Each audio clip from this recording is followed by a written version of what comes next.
You think no one sees what you do in the dark, but karma never sleeps. It was a cloudy Tuesday morning when Raj Malhotra, a successful businessman with an iron grip on the real estate market, walked into his office with a smirk on his face. He had just finalized a deal that would force dozens of low-income families out of their homes just so he could build another high-rise shopping complex. To him, it was just business. Survival of the fittest, he always said, brushing off the pleading eyes of the helpless. Among those losing their homes was an old schoolteacher, Mr. Dinesh, and his teenage daughter, Asha. Mr. Dinesh was once Raj's teacher in school, a kind man who had once helped Raj when he couldn't afford school books. Raj had promised, as a young boy, one day, "Sir, I'll return this kindness." But success had changed him. Power made him forget. The eviction notice came like a storm, and Mr. Dinesh, now frail and sick, stood outside Raj's office, hoping for a miracle. "Raj Beta," he said, eyes full of sorrow, "you don't have to do this. You were once like my own son." Raj didn't even look up. "Business is business, sir. I can't make exceptions." That night, as the rain poured and Mr. Dinesh and Asha packed their belongings, Raj was celebrating with his partners. The party was lavish, the music loud, and the laughter endless.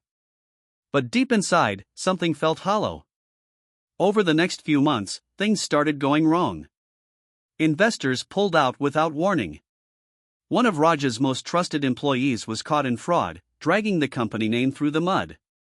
Legal notices started piling up, and for the first time in years, Raj's empire was shaking.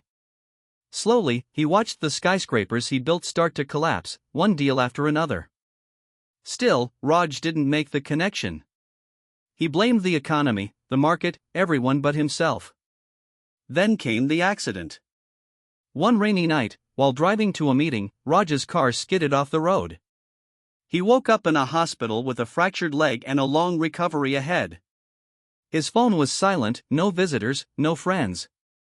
The world he had built on power and pride had vanished. His nurse, a kind young girl with calm eyes, would visit him every day, reading books and helping him eat. She never judged him, never asked who he was. Slowly, Raj began to feel something he hadn't felt in years: gratitude.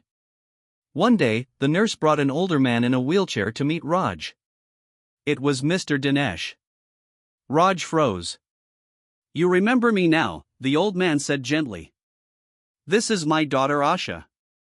She's the nurse who's been taking care of you." Raj's eyes welled up with tears. Shame crushed him like a mountain. "I ruined your life," he whispered. "And yet why?" Mr. Dinesh smiled faintly. "Because hate only brings more hate. We don't give kindness because people deserve it, Raj. We give it because we do." Asha nodded. "You taught me, Papa, that karma is not just punishment. Sometimes, it's a mirror. It shows us who we are, and who we can still become." Raj broke down, sobbing. That moment changed him. Months later, Raj was seen at the same neighborhood he once destroyed, but this time, with new blueprints. He was working to build low-cost housing for displaced families, offering jobs to those in need. He'd lost his empire, but he'd found something greater: peace. Moral of the story: karma is not about revenge. It's about balance. What you give to the world eventually returns, sometimes when you least expect it. So choose kindness, even when no one's watching.